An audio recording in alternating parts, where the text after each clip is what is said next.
And we're live. Welcome back, everyone, to day 2 of our Get Educated, Vote Local Week of Action. Um, I'm Lisa Hollenbach. I'm the Digital Content Manager with Brightbeam. And before that, I was a social studies teacher and department chair here in Pennsylvania. So I'm very excited for today's show because I'm going to be joined by 2 of my outstanding colleagues, also social studies teachers. And we're talking civics education, elections, and how we might teach you and our kids to prepare to vote in the upcoming elections and any election. So first, I'd like to make some introductions. So Michelle, I'm going to turn it over to you and Michelle Pearson, and tell us a little bit about yourself and the work that you're doing. Well, thank you very much. I appreciate it. So I am a middle school social studies educator. I have taught in the K-12 setting, primarily K-8, for the last 26 years. It's hard to say that. I don't feel like I'm a veteran teacher. I feel like it's new every year. I work not only in the school setting, but I also work with students to train them how to become advocates for their historic places, public lands, and for the things they believe in their community, with a couple special projects outside of school. So we really work in the school context and outside of the school context to build our future citizens. And that's a commitment I've had for a long time. But I am right in the middle of it right now, teaching with a bunch of wonderful student geeks in middle school right now. So it's lovely to have them here. Wonderful. And yes, I could see by your setting that you are definitely right in the thick of it right now. So thanks so much for taking some time to join us here today to talk about this. Now, I understand that your specialty is history. Have you taught civics education in school separate from history, or just as a part of the activities that you do? Actually, we have very separate components and units. It's interwoven throughout our scope and sequence for teaching, but we have specific civics units. In the state of Colorado, the 4 content areas of social studies, geography, history, economics, and civics are all interwoven within the classroom, but we have units that focus on that. So we're actually very much in a timely fashion heading into our civics unit for government right now as we move into our election time period. So yes, we are teaching that. And we do that throughout the year, talking about civic engagement, not only our body of government, but also different governments as well. And you'll see those elements in our social studies setting, starting in the kindergarten year all the way up through 12th grade. So wonderful.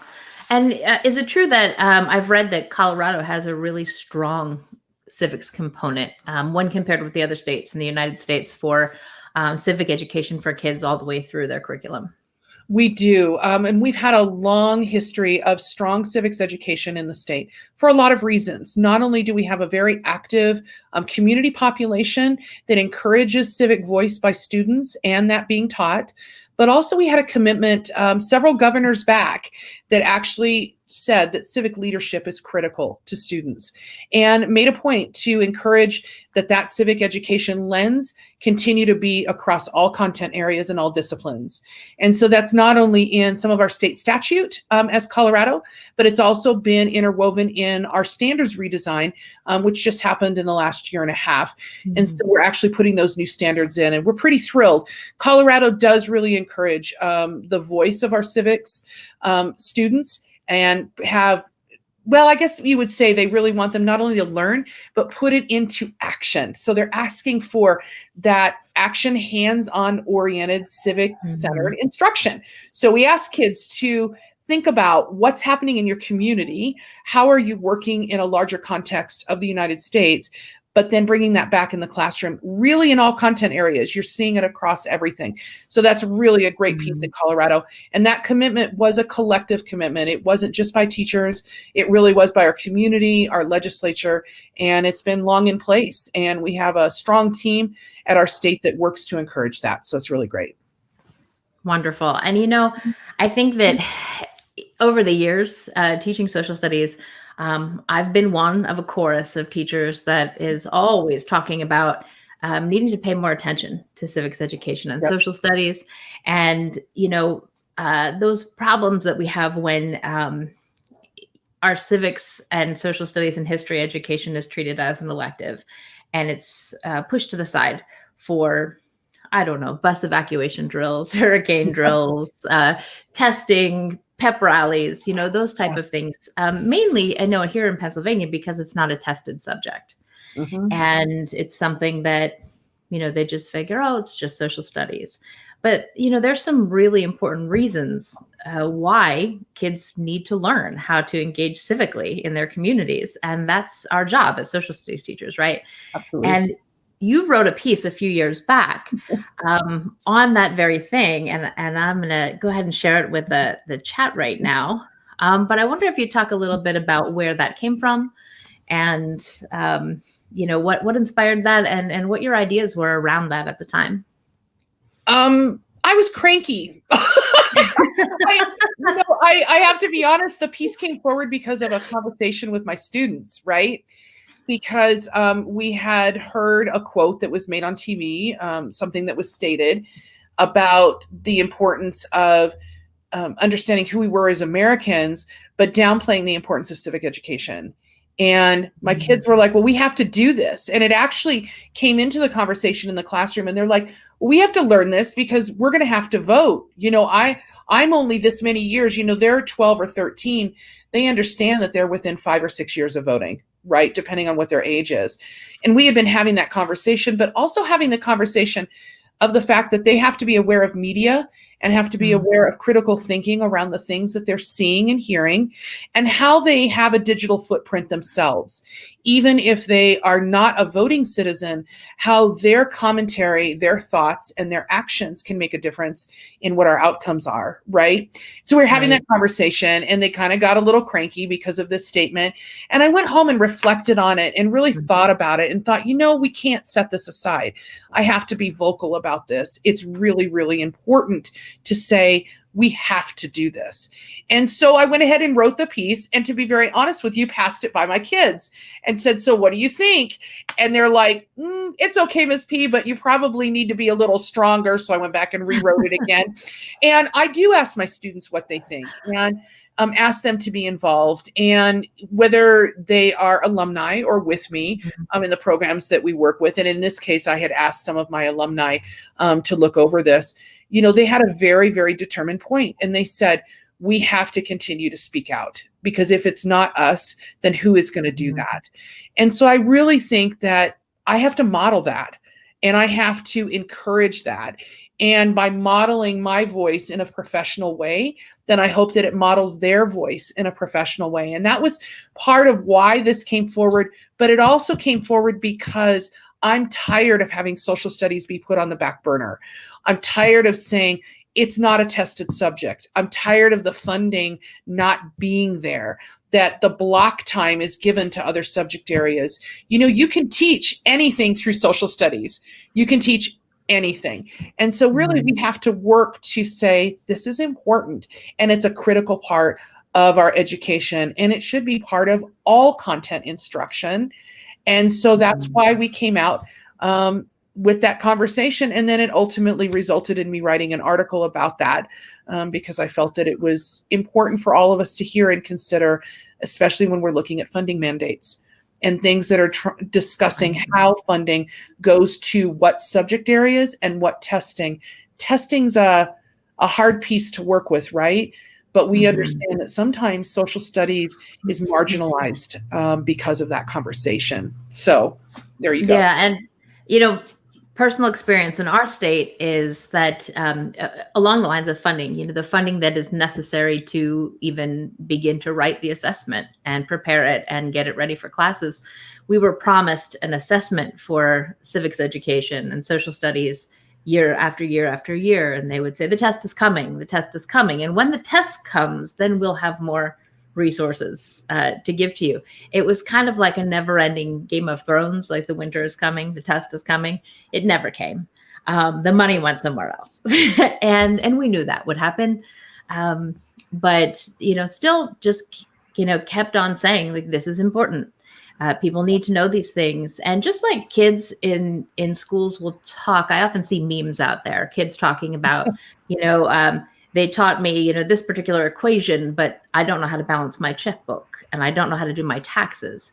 And I think that civic participation is akin to those things. They're life skills that our kids need very shortly after they leave the high school.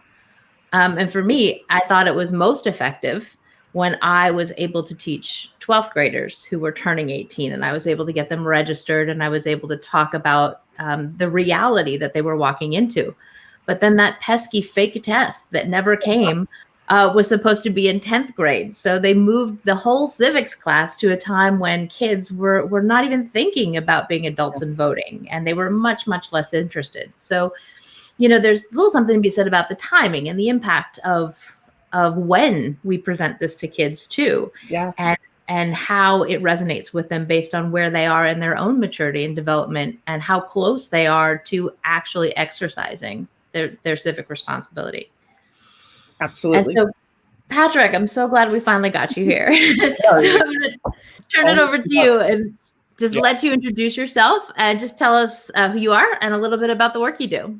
So my name is Patrick Kelly. I was in the 2020 Zoom Twilight Zone trying to get into a video chat. But I am a APUS government teacher at Blythewood High School in Richland 2 outside of Columbia, South Carolina. I've been teaching social studies for the last 15 years. I currently am also the Director of Governmental Affairs for Palmetto State Teachers Association. And I'm a member of the National Assessment Governing Board. So the conversation that I was hearing around social studies and testing was right in line with where my heartbeat is. And I'm just excited to be here and part of this conversation today. Wonderful. I'm so glad you could hop in and beat the beast that is technology today. And I know that you were kind of watching along with us a little bit, and heard like the tone of the conversation just around kind of civics in general. And similar to Michelle, you also had a post that was a pretty hot post not too long ago that came up around a controversial topic. I'm going to go ahead and share that with the group too, but it's centered around people who were against the taking a knee. Mm-hmm. And your suggestion to them was take a civics class. So will you tell us a little bit about the inspiration for that piece and where your thinking was? Yeah, I mean, in that moment, I think it was really important that people needed to take a step back and look at what freedoms we have under our Constitution. And there's room there for healthy civic debate. Not necessarily that one side is right or wrong, but both sides need to be informed and lay out their positions within what is allowed under our Constitution. And there was too much discussion of, you should fire this person, or this is a First Amendment freedom, but without digging in on what the First Amendment actually provides for. And what I saw there was a breakdown of civic discourse in the way that it should happen in a democracy. And going to the point that Michelle was making about civics education often getting short shrift, I think that the issue and conversation around issues like taking a knee, or a lot of the unrest that we've seen in our country recently is a strong indication that we for too long have undervalued civics education in our schools, and we've lost the capacity to engage in conversation and engage in civic disagreement in a way that's healthy in a democracy. I also coach cross country, and I like to use the analogy that you have to exercise muscles if you're going to use them. And civic skills and civic aptitudes are muscles and skills that have to be exercised and developed just like anything else. But if we don't give kids the time and space to do that in school, then it's not reasonable to expect that when they get out in society that they're all of a sudden magically going to just have this innate aptitude. It's a skill that has to be developed. And we've got to take the time in school to help kids build that before they're out as active citizens in a post-secondary world. Right. I completely agree. And if you think about, a lot of people will say, our job is to teach kids how to think as opposed to what to think. And that's true. But what content will they think around if we can't give them those controversial topics that are real things that are happening in the world, whether we're pulling from current events or whether we're pulling from, those particular things that the adults all around the children are squabbling about all over social media, and that is really upsetting certain groups of people for one reason or another. And, that I always thought for me in the classroom was a teachable moment where I could pull something right out of a headline and say, all right, here's why we do what we do here, and this is why we have to know this, and you examine it. And it's just very interesting to me the path that and it's not a new conversation about the types of content we're teaching in schools. If you look at textbooks and companies in various states dictating what our textbooks will say and how we'll frame different historic moments based on their political ideology in that particular state. For instance, like Texas and California, two of the largest states where it comes to textbooks. We had some articles just last year about how because they're such a big buyer, they dictate a lot of the content that's in there, and it's based on political ideology. And then the rest of us are buying books that either are on one side or the other, depending upon which book we choose. So this idea of whether or not we talk about these things or whether or not we agree with the things that happen in society, it doesn't seem like a new one to me, but it's been revived for sure. Yeah. Do you, either of you, speaking of current events, either of you have anything that you'd like to say about this new debate about 1619 Project versus 1776 Commission, and what is happening around those two particular issues, and how that might impact your classrooms? Michelle, you want first? Yeah, sure. I think I want to dial back for just a second to lead into this, the conversation about teaching kids what they're supposed to think versus how to think. I think that a strong educator is teaching the skills at how to critically think. And I want to reiterate that. But it's a process that you do have to do around content. And that's exactly what you were saying, right? We have to give them content to critically think around. And we have to teach them the skills at understanding how to deconstruct what they're seeing, how to analyze and synthesize. And I think that that's really important. In regards to these two projects, there's good and bad across the whole piece, right? And I see it in lots of different realms. And as these continue to surface, I think that it's important for us to do a couple things. First of all, present a balanced view. And I think that we need to present all different viewpoints at the table, and that's absolutely critical. And I think that these projects allow for those different viewpoints and allow for the conversation around that.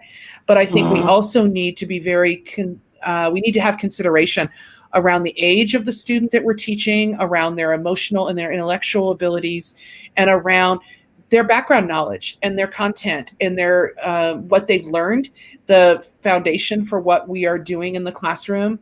I don't think that there's a right or wrong. I don't believe there's an easy answer in regards to these.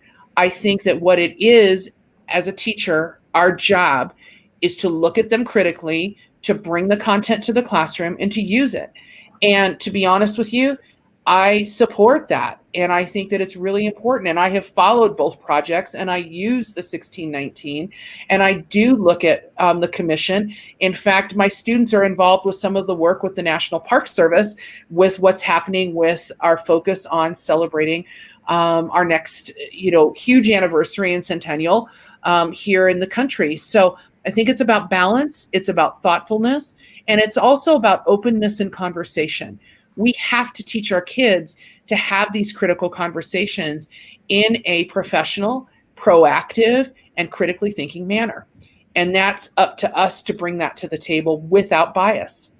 And these offer the ability to bring that content with multiple lens. So I'll start there. I'll turn it over, Patrick, and see what your thoughts are too. So no, on the you said everything I would have covered on the skills angle of providing multiple perspectives, allowing students to develop their own conclusions, but requiring them to support those conclusions with evidence. I think that's the key part is my students, their least favorite word in my vocabulary is why, because they know an opinion alone is not enough in my class, because I'm going to follow it with, well, why do you have that opinion? And so support it with evidence. I think the one thing I would piggyback on there is we also have to be able to engage in real conversations with our kids about media literacy. because I think that's become an critically important addendum to social studies curriculum, especially in an age of social media, that the media specialist at the school has become a critically important person. They always have been, but in a whole new way, to help kids evaluate the validity of sources, the reliability of sources, because building an informed opinion means that you have to be able to evaluate the validity of what you're basing that opinion on. I think that the 1619 and 1776 thing also is one more great example of why civics education is important. Because as someone who served in the U.S. Department of Education right after the Every Student Succeeds Act was passed, I know for a fact that the federal government cannot, it is prohibited from telling states what their curriculum should be. That is law. So this becomes a fascinating conversation, and this is a good example of how you can use content to teach civics. We just finished federalism in my AP US government class. So conversations around curriculum, around testing, those are relevant to my kids right now because we have our state is requesting a waiver from federal testing for the year. So we learn that. We learn about federalism through the lens of that topic that is relevant to students. So that's another example of how the social studies curriculum can become a lens to teach students not just critical analysis, but the civic aptitudes that we want them to have as they move beyond our class.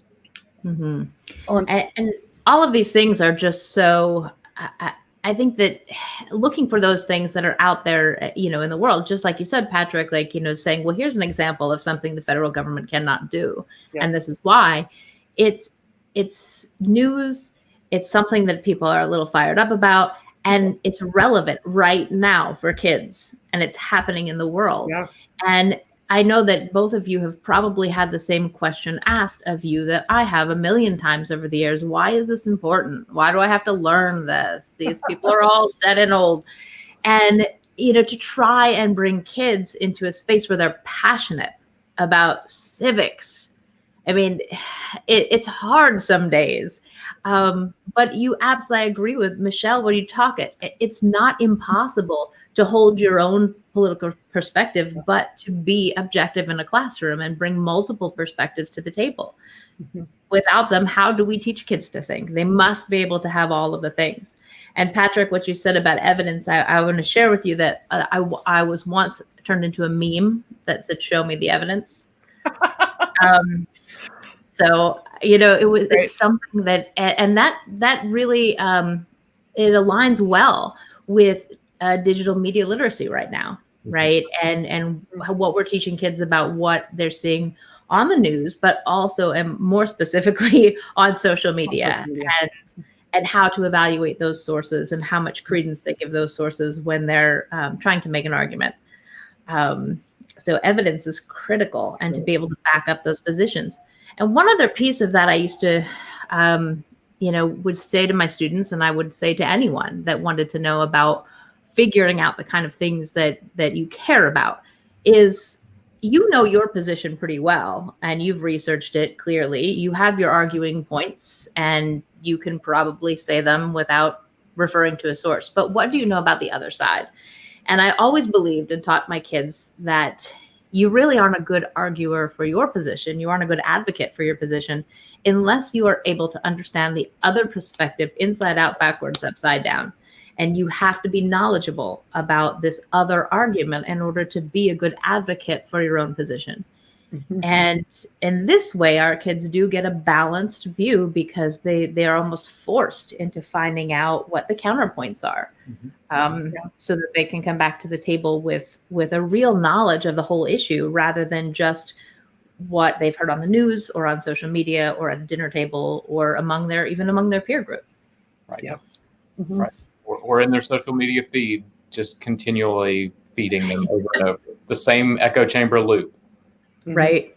Yeah. Well, I think it's important too that kids really understand the multi-levels of social media as well. There are so many different channels.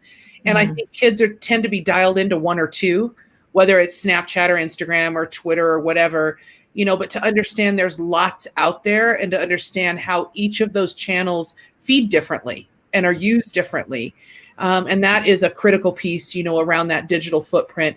Lisa, I totally agree with you. I have a meme as well, and it was not very nice, but I say all the time, there's a huge poster in my room that says, "So what?" Because that's usually my answer. I'm like, so what? So what? Prove it. So what? And so the kids get very used to that conversation. And I bet, Patrick, you've got one too. I know you do.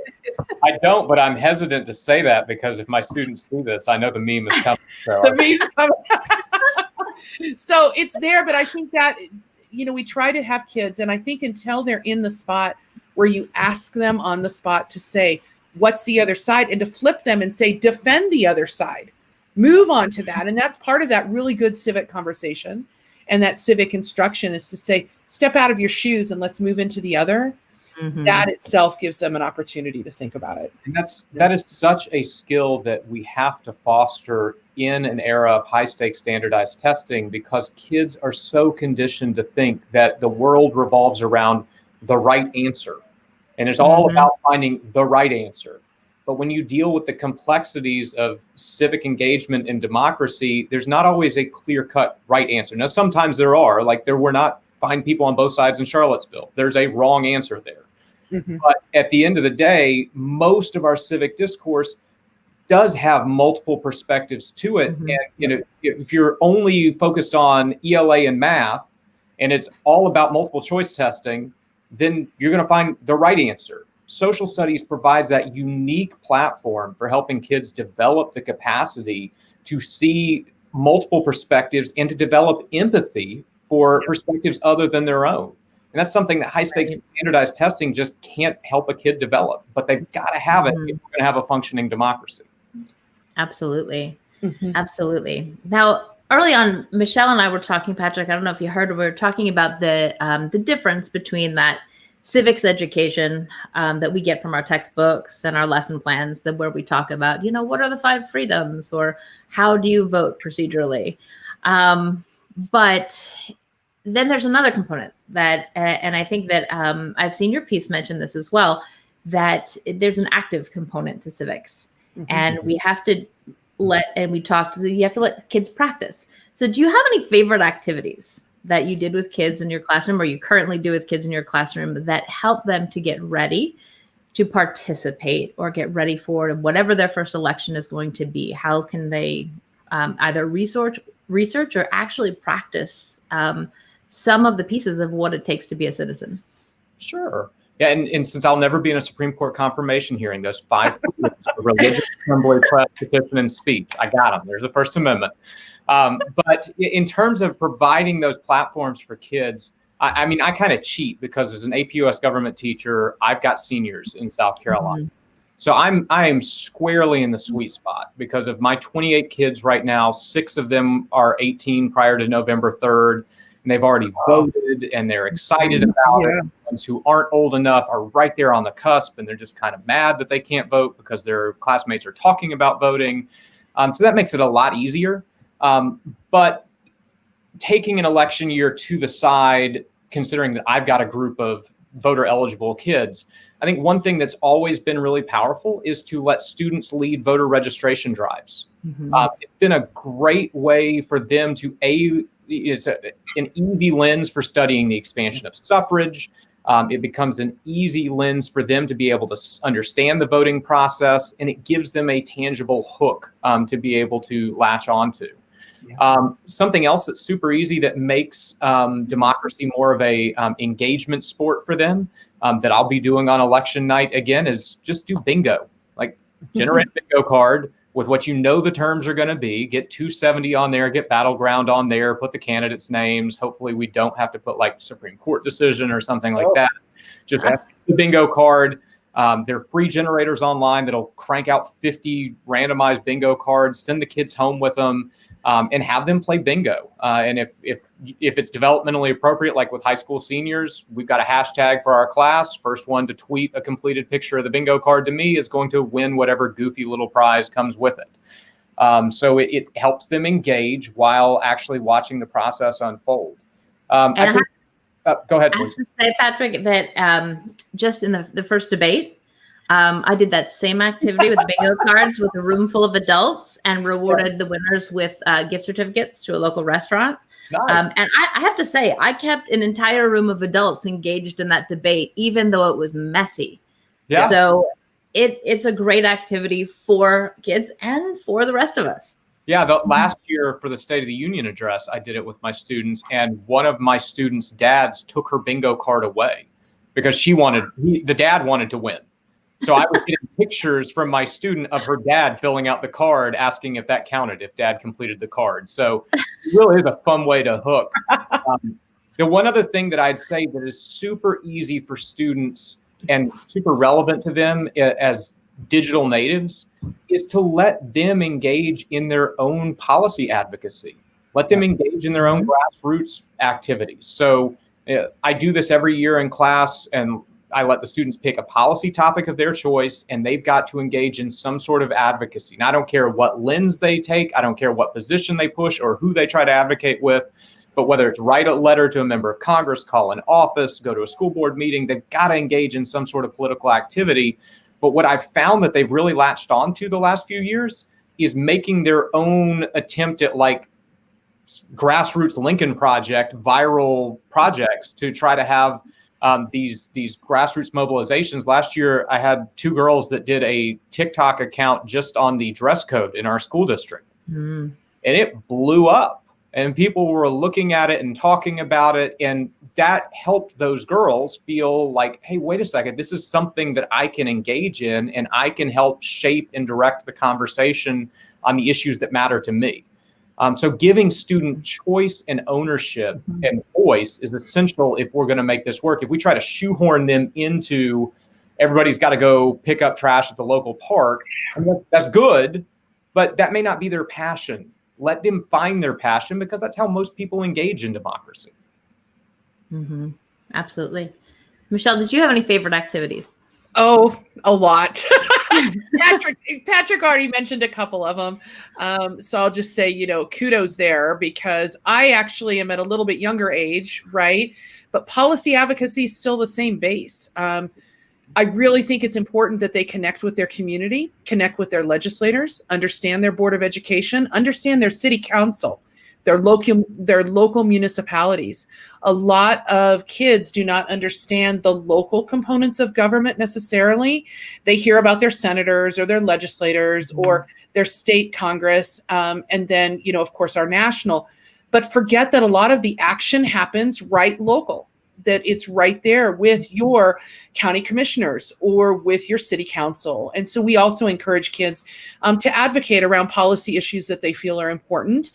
We actually have engaged kids in around these celebrations, like you mentioned, the Centennial Commission, but around the National Park Service, for example. My kids were very passionate about environmental causes here in Colorado, the National Park Service itself, and wrote a resolution in our state. And we connected them with a legislator and a bill writer and ended up with their own resolution that was passed unanimously in both houses.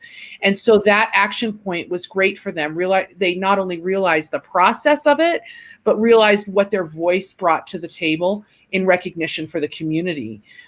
But we also have another one that's kind of fun too. So that's on a larger scale. I love junk mail. And I know that sounds funny, but especially around election time.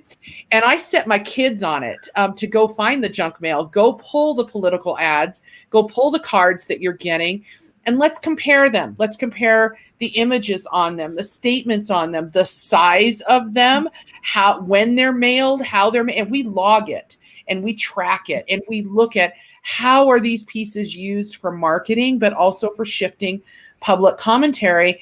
And then, frankly, we dial it backwards and go back to the Boston Massacre. And, for us, we're teaching American history at that time, usually, and talk about Paul Revere and what did he do with his propaganda, right? But what's happening now, and I think it also makes the kids very aware of what's coming in the mailbox. And I think they forget that. They're so tied into their phone, into social media, and their parents are often the ones that pick up the information in the mailbox, not necessarily them.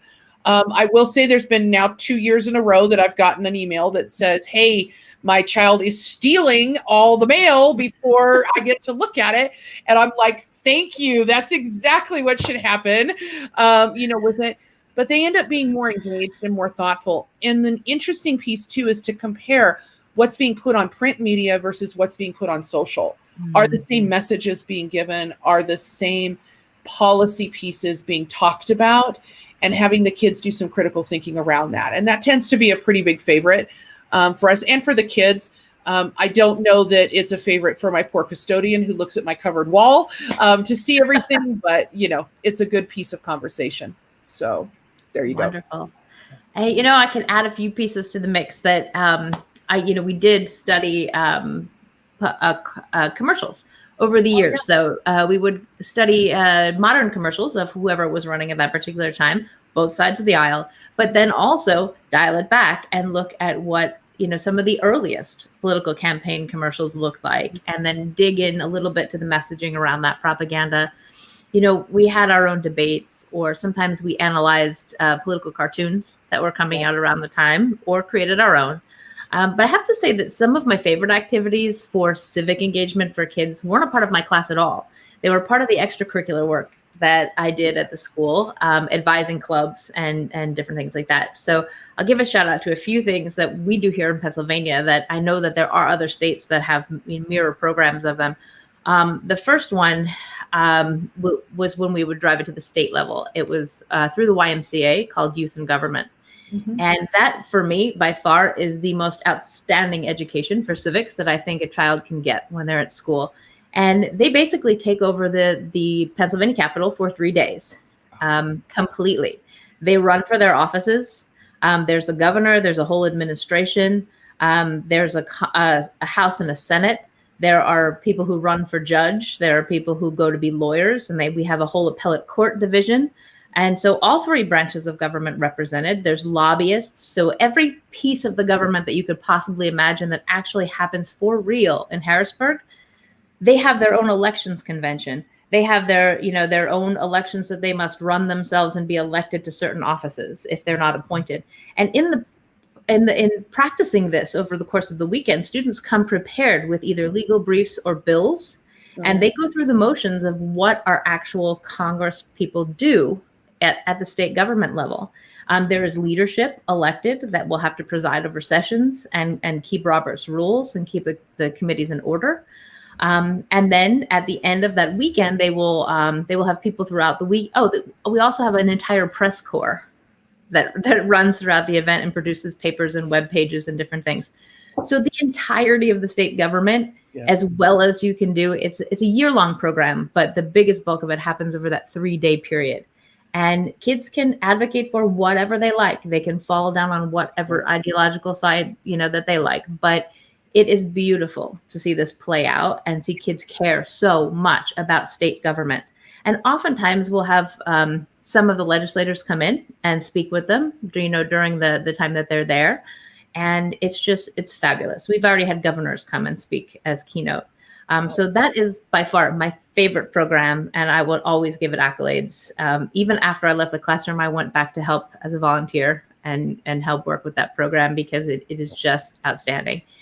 And the other piece on the local level, we had a very, very mini version of that became the local government day, where the local representative, or actually it was a senator, the local senator would have what they called local government day, and a selection of 8-9 kids from each high school would be invited and paired up with either elected or appointed officials in the county government. They would shadow those people for 2 days. And then during one of the days, we would go and tour a few of, they might get to look at a sewage treatment plant, or they might get to go talk to somebody from the Elections Bureau, or they might go to the prison. And they would see how different county government spaces worked. But in addition to that, they would be paired up with maybe the warden or, the judge of elections, and they would learn how that county job worked.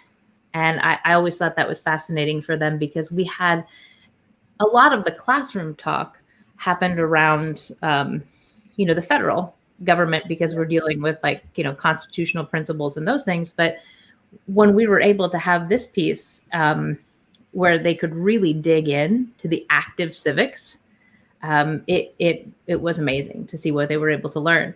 And then finally, the local Voters Bureau, I had a really great relationship with them. So they would call me every election looking for kids that they would pay to come and work the election for the day. So I had a few top-notch students that were involved and interested, and they would go for an entire day and help elderly people vote for $80. They'd make $80 for the day, and they loved it.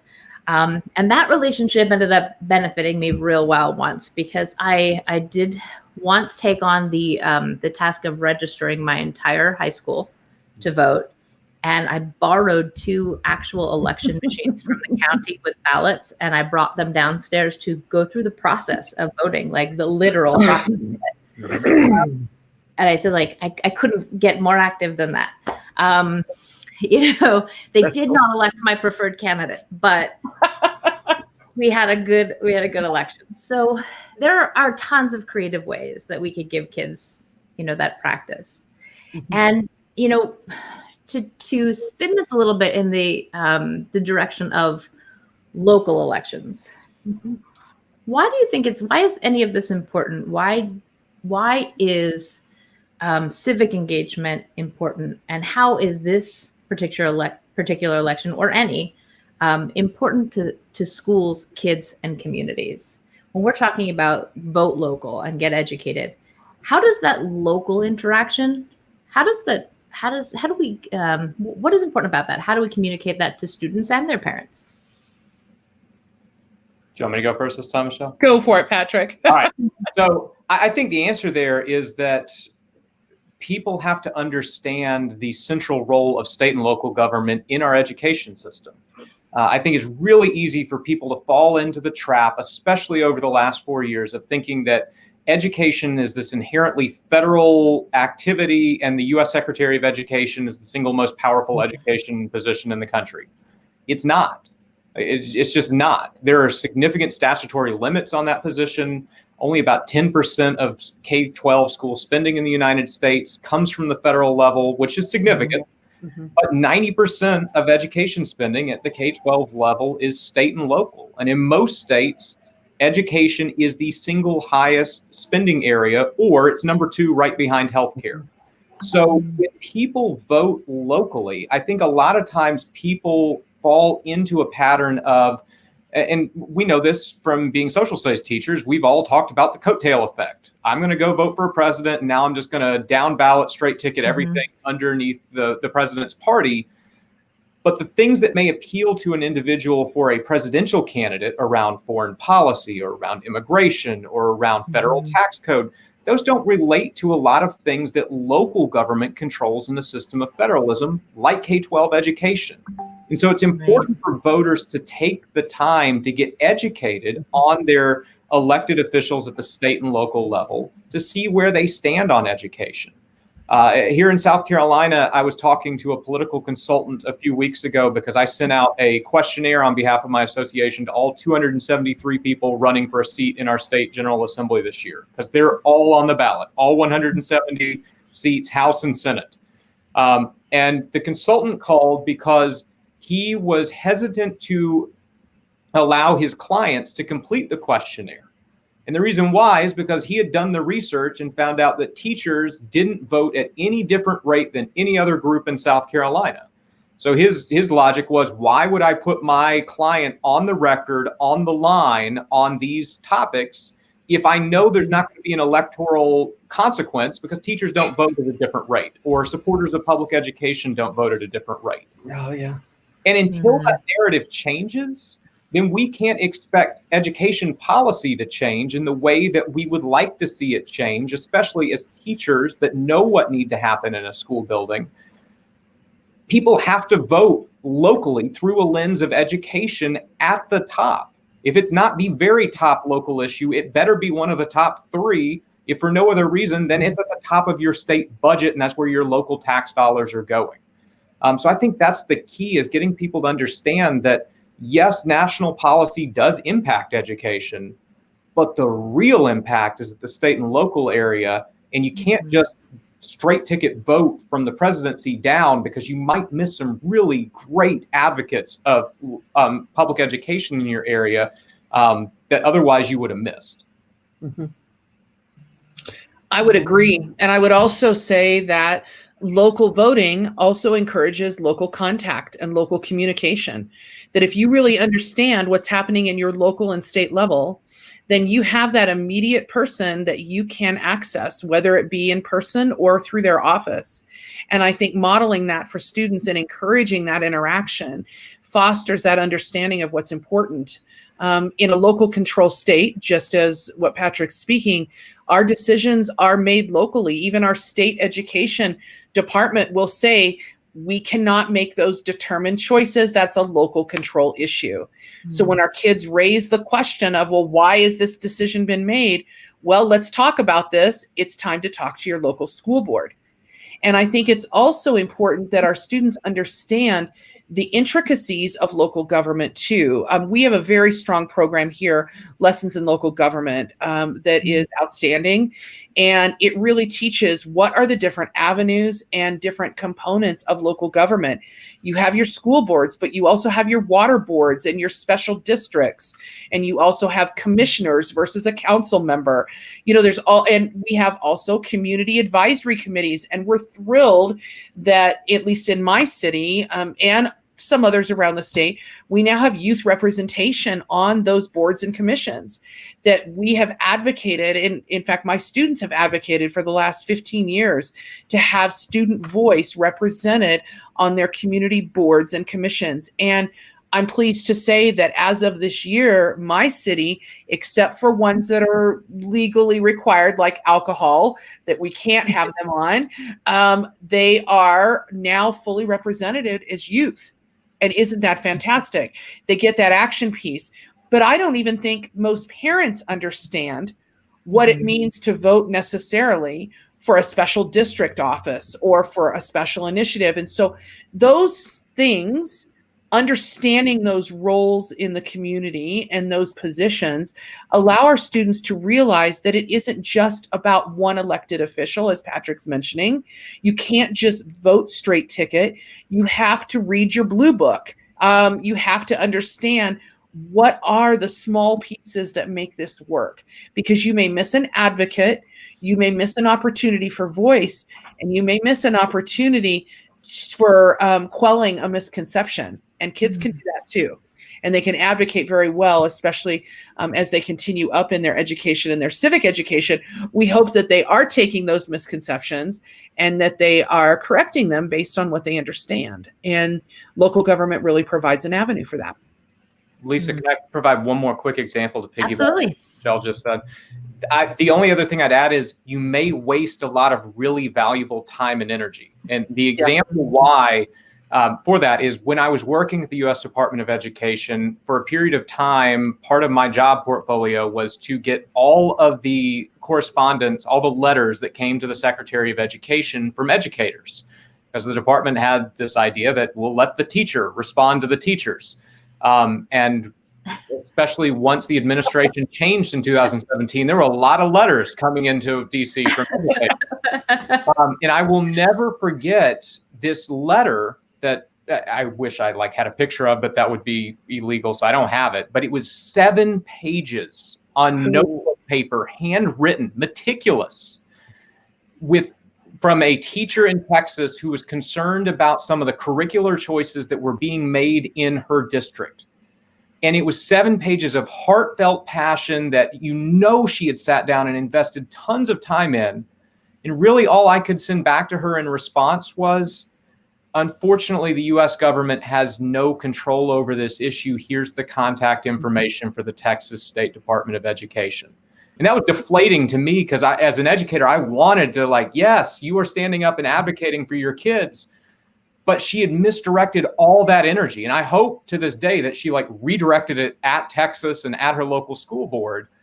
But lacking an awareness of the impact of local elections on education means that you can end up wasting a lot of advocacy efforts. And nobody has like fringe time and energy in the year 2020. We're all running at the max of our bandwidth. So if you're going to engage, get the most bang for your buck. And that means being informed about who can actually press the levers on the issues that you want to move. And I would argue too, just to jump in, how to press those.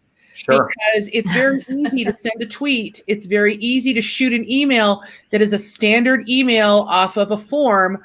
But I also know, and my students have experienced, that writing a letter or being in touch via phone, using those different modalities may get you a response or a reaction faster than a standard, I'm going to send a form email. So I think understanding modality as well as the who, as Patrick so eloquently has said, is really important. Absolutely. And once I'll add to that, that one of our legislatures once told us that for them, the difference between that Facebook message, email, or tweet that's a form, or even the message, on their voicemail when they're all full and everyone's fighting for their health care or whatever it is that particular week, don't mean nearly as much as a handwritten letter. And one legislator in particular told a group of citizens in my community that they count that one handwritten letter as 1,000 contacts versus the tweet that is considered one. So they give it that much more weight when the staff is looking at constituent contacts. So it's so much more important to do something that is personalized and handwritten, because they say, like, this person took the time, this person wrote it out, and it's meaningful to them. And they know that this is a constituent that cares. And not to say that we don't care if we do it the other way, because it's a technological world, right? But this person took the extra initiative to make sure that I know that this is genuine, and that's how they count it as such. So it really is important to do that. So I guess, putting all of these things together, we've talked about, your position in the classroom, some of the ideas around importance of local elections. If you have the opportunity, and you do right now, to tell folks, that are really trying to prepare to vote smart this election, particularly around, we know all about those national candidates. We can't stop hearing about them. But if you were to give some advice as a teacher, as a social studies teacher, for how those people leading into this election can prepare themselves and evaluate the candidates, what would you tell them to do? Patrick, do you want to start? If you want. Go for it, and then I'll bring up the tail. So I would say first and foremost, to pay attention for things like local candidate forums. Our school district's having a local candidate forum tonight. Those are great opportunities to get to know the candidates, to get to know their positions. They don't get the PR and the publicity of a presidential debate, but you can get a lot of substance out of those conversations. So investing an hour there could have big dividends in terms of casting an informed vote. I would say be aware of resources online, like Vote 411 or something like that has good information in a lot of localities. Look at candidate websites. This is something I actually said to a group of teachers yesterday, especially when you're talking about state and local, because so much of state and local budgets are tied to education. If I go to a candidate's website and I don't see education as one of their policy issues, I've got to pump the brakes and think about that candidate for a second, because if I was going to be in charge of a corporation, I would hope that my vision statement for the corporation would address one of the top 3 budget areas for the corporation. Same thing in government. If I'm going to get elected to a governmental position where one of my 3 top budgetary areas is education, I should probably have a position on that. And I guess the final thing I would tag, especially for educators, is take advantage of your professional associations. Whether it's specifically a more general education association for like unions or associations, or content specific, like we're social studies teachers. The National Council on the Social Studies does a great job of keeping people informed. So find the areas that are of interest to you and help use those professional orgs to help fill in some of the gaps, because no teacher has any sort of extra time, especially in 2020 when they're trying to teach 40 kids in person and 80 kids online at the same time. we're exhausted at the end of the day. So there are groups out there doing the work for you that are in the education space. I would encourage people to rely on them and to turn to them as an additional supplemental resource on top of their own personal investigation that they're able to do. Great. I would add to that. I would agree with everything. I would say also the local candidate forums, town halls are huge for that. And I know a lot of ours are happening digitally, that you can be participant in that and, stand as a participant on that screen and ask questions and, do those pieces. I would also encourage too, looking at track record of voting. We often forget what's their past voting record. You can say a lot, you can have a platform, but what have you actually shown? Have your actions actually really stated for you where your belief system is in regards to that? Most importantly, in funding, of course, in education, healthcare, all those issues that we look at. And then look at different places for information as well. And when I say different places, newspaper inserts that have the candidates' opinions that are both sides, so you can compare and contrast. We have a lot of local newspapers that offer that opportunity to our local candidates, as well as to our state candidates.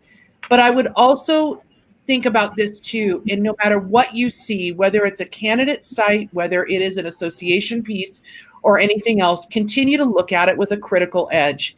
If something doesn't seem right to you, investigate further. If you've still got a question, dig a little deeper. Take the second step. Now is not the time to take a surface vote. Now is not the time to say, hey, I voted this way in these, and I'm not sure about this item. I'm just going to vote yes, or just going to vote no. That could have a determined effect on your community, as always, but now more than ever. Especially as we continue to encourage people to be educated and informed, intelligent voters. Your vote counts more than ever. So it really is important that you critically look at all of the issues, but also the content that drives your decision making. And you can do all the things that Patrick mentioned, as well as I would encourage some of those past track records and some of the other things. I mentioned to my kids, we were talking about it. I said, turn to a different channel, one that you wouldn't necessarily watch. And Lisa, this goes back to your comment about TV.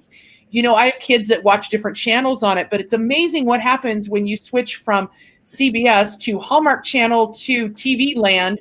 My kids get a very really demonstrated view of what type of advertising is being put out on those channels based on what audience they feel is watching. And that actually gives you another perspective as well. So there are some thoughts. Especially right now, our candidate forums, like Patrick mentioned, are happening on Zoom a lot of the times. So if you're checking out there are local organizations for both political parties that have Facebook pages, but candidates generally have their own. And while Facebook isn't the be all and end all for any information, it's a good place to see what the candidate is doing and where they are in the community and who they're interacting with. So it's a good start to look at the candidate's Facebook. I was sat in on a forum the other day where the candidate for Pennsylvania Auditor General was on a bus going somewhere else, and she jumped into the Zoom on her phone on the way. So, it's just fantastic what people are doing in this time to engage with people who want to engage with them. So it is possible. The other thing I might suggest is, after you've done all of the things that Patrick and Michelle have mentioned, also take a look at where their donations are coming from. Yes. And which industries or which political groups or associations are giving money. That will give you a little bit of a clue about whether what they're saying aligns with what they actually intend to do once they're in office. But I think the theme that what we're all putting out there is people have a lot of work to do. We as citizens have to do the work to get to know our local candidates. And it's going to be research. It's going to take time. But when you vote for the right candidate for your local communities and your local schools, I think it's going to be worth it. Absolutely. Well, I have to say, I am so sorry that we're at the end of this hour, because I so enjoyed this conversation, as I knew I would. I want to thank you both for taking time out of your very busy teacher days right now to spend an hour with me and with us here on Education Post. And I invite you back anytime to consider to continue this conversation. But again, thank you so much. This conversation was fabulous. And thank you for all you do. Thank you. I'm honored to be with you both.